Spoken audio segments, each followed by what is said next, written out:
Assalamualaikum warahmatullahi wabarakatuh. Perkenalkan, nama saya Tari Wia Putri, NIM 2014050044. Saya dari kelas TBIB.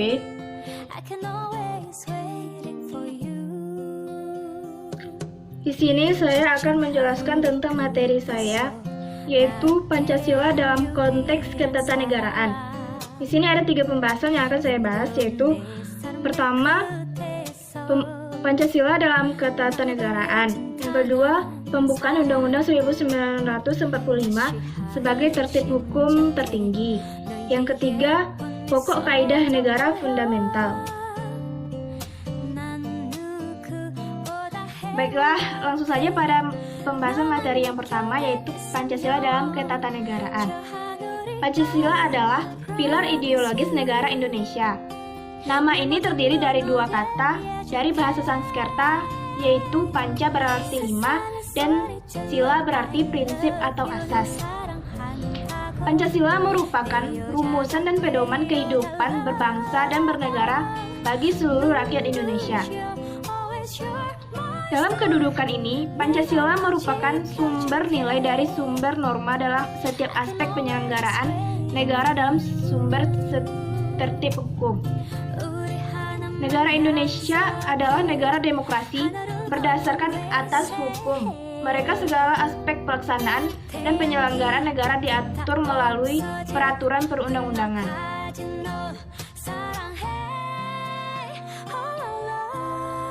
Pembahasan selanjutnya yaitu pembukaan Undang-Undang 1945 sebagai tertib hukum tertinggi. Pertama, menjadi dasar tertib hukum karena pembukaan Undang-Undang 1945 memberikan 4 syarat adanya tertib hukum Indonesia. Yang kedua, menjadi ketentuan hukum tertinggi sesuai dengan kedudukannya sebagai asas hukum dasar tertulis atau undang-undang maupun hukum dasar tidak tertulis atau konvensi, serta peraturan-peraturan hukum lainnya yang lebih rendah. Dari pembahasan pembukaan Undang-Undang 1945 sebagai tertib hukum tertinggi, di poin pertama ada itu 4 syarat adanya tertib hukum Indonesia. 4 syarat adanya tertib hukum Indonesia yaitu yang pertama, adanya kesatuan objek penguasa yang mengadakan peraturan-peraturan hukum. Hal ini terpenuhi dengan adanya suatu pemerintah Republik Indonesia. Yang kedua, adanya kesatuan asas kerohanian yang menjadi dasar keseluruhan peraturan hukum. Hal ini terpenuhi oleh adanya dasar filsafat negara Pancasila. Yang ketiga, adanya kesatuan daerah di mana keseluruhan peraturan hukum itu berlaku terpenuhi oleh penyebutan seluruh tumpah darah Indonesia. Yang keempat, adanya kesatuan waktu di mana keseluruhan peraturan hukum itu berlaku. Pembahasan selanjutnya yaitu pembukaan Undang-Undang 1945 sebagai pokok kaidah negara yang fundamental. Pembukaan Undang-Undang 1945 sebagai pokok kaidah fundamental karena 1. Memuat dasar negara Pancasila. Yang kedua, memuat pokok kaidah yang sifatnya mendasar, yakni pengakuan kemerdekaan sebagai hak segala bangsa dan cita-cita nasional, pernyataan kemerdekaan, tujuan serta bentuk negara.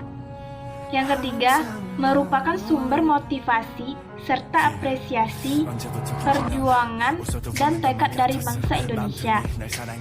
Yang keempat, merupakan sumber cita-cita hukum dan cita-cita moral bangsa Indonesia. Selanjutnya itu saya juga akan membahas tentang makna setiap alinea dalam pembukaan Undang-Undang 1945.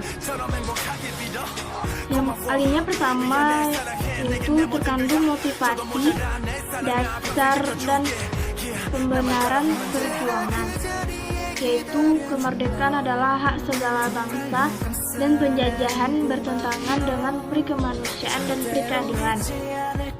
Yang kedua, alinea kedua yaitu mengandung cita-cita bangsa Indonesia, yaitu negara yang merdeka, bersatu, adil, dan makmur.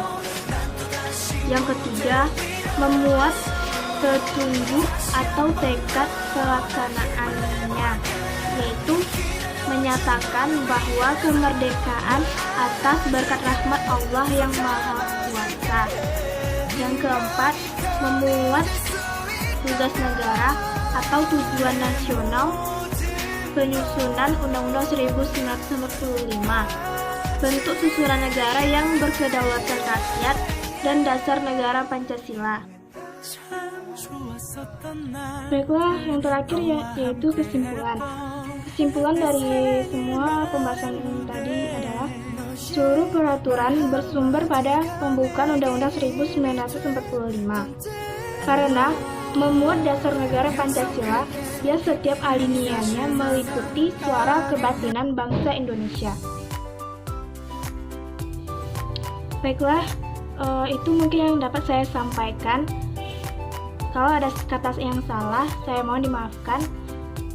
Saya sudahi dengan Assalamualaikum warahmatullahi wabarakatuh.